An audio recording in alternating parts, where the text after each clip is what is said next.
আমাদের মধ্যে অনেকেই আছে যে মনের মধ্যে শান্তি নেই, টাকা পয়সা আছে কিন্তু মনের মধ্যে শান্তি নাই। আজকে আমি আপনাদেরকে কোরআনিক তিনটি আমল, তিনটি দিক নির্দেশনা ইনশাআল্লাহ দেওয়ার চেষ্টা করব।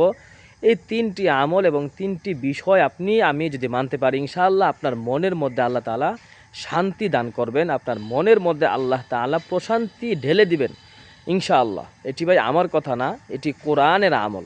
কোরআনে কিন্তু এমন কোনো কিছু নাই যেটার চিকিৎসা আল্লাহ তাআলা কোরআনের মধ্যে রাখেন নাই। এজন্য আপনাকে বিশ্বাস করে আল্লাহর কালামের প্রতি আস্থা রেখে আপনাকে এই আমলগুলো করতে হবে ইনশাআল্লাহ।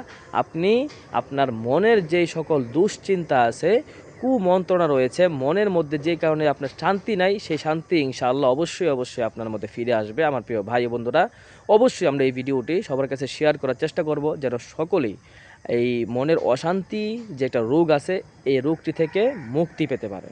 প্রথমে আমি আপনাদেরকে একটি দোয়া শেখাবো, যে দোয়াটি খুবই ছোট, আশা করি আপনারা আমার সঙ্গে দুই একবার শুনবেন, মুখস্থ হয়ে যাবে। তারপরে দুইটা নির্দেশনা দেব। এই নির্দেশনাগুলো ইনশাআল্লাহ যদি মানতে পারেন, আপনার মনে অটোমেটিক ইনশাআল্লাহ 100% গ্যারান্টি দিয়ে বলতে পারি যে আল্লাহ তাআলা আপনার মনের মধ্যে শান্তি ফিরিয়ে দিবেন। দোয়াটি আমার সঙ্গে একবার পাঠ করুন। ফাস্তাকিম কামা উমিরতা ওয়ামান তাবা মাআক। এই দোয়াটা আমি আরেকবার পড়তেছি, আপনারা আমার সঙ্গে সঙ্গে পড়েন। ফাস্তাকিম কামা উমিরতা ওয়ামান তাবা মাআক। এই দোয়াটি আপনারা যদি এই দোয়াটা প্রতি নামাজের পরে 11 বার করে পাঠ করবেন। কতবার ভাই? 11 বার করে পাঠ করবেন। ইনশাআল্লাহ আপনার মনের মধ্যে আল্লাহ তাআলা শান্তি ফিরিয়ে দিবেন।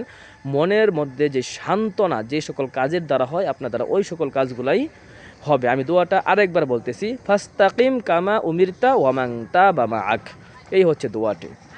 আর দুইটি নির্দেশনা বলবো যে প্রতিদিন আপনি যখনই নামাজ পড়তে যাবেন, নামাজের আগে পূর্ণাঙ্গ রূপে আপনি অজু করবেন। পূর্ণাঙ্গ রূপে আপনি অজু করে আপনি মসজিদে গমন করবেন। এতে করে আপনার দুইটা ফায়দা হবে। আল্লাহ রাসূলের একটা হাদিস আছে, যদি কোনো ব্যক্তি নামাজের জন্যই অজু করে থাকে এবং তার মসজিদে গমনটা শুধুমাত্র নামাজ আদায়ের জন্যই হয়ে থাকে, আল্লাহ তাআলা তার সমস্ত গুনাহ মাফ করবেন এবং দুনিয়াতে তাকে শান্তি দান করবেন। সুবহানাল্লাহ। তাহলে প্রতি সময় আমরা যখন অজু করব, একটু পূর্ণাঙ্গ রূপে, একটু উত্তম রূপে আমরা অজু করার চেষ্টা করব। আর যখনই আমরা রাত্রিবেলাতে ঘুমাতে যাব, রাত্রিবেলাতে ঘুমানোর আগে অবশ্যই আল্লাহুম্মা গফিরলি, ঘুমের দোয়া তো পাঠ করবই, এরপরে আল্লাহুম্মা গফিরলি এই দোয়াটি আমরা পাঠ করব একাধিকবার। অর্থাৎ যতক্ষণ আপনার ঘুম আসে, আপনি এই দোয়াটি পড়তে পড়তে ঘুমাবেন।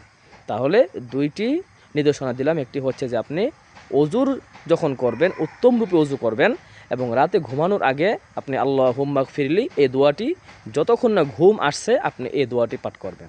এবং প্রথমে যে আমলটির কথা বলেছিলাম যে ফাস্তাকিম কামা উমিরতা ওয়ামান তাবা মাআক, এই দোয়াটি প্রতি নামাজের পরে 11 বার করে পাঠ করবেন ইনশাআল্লাহ।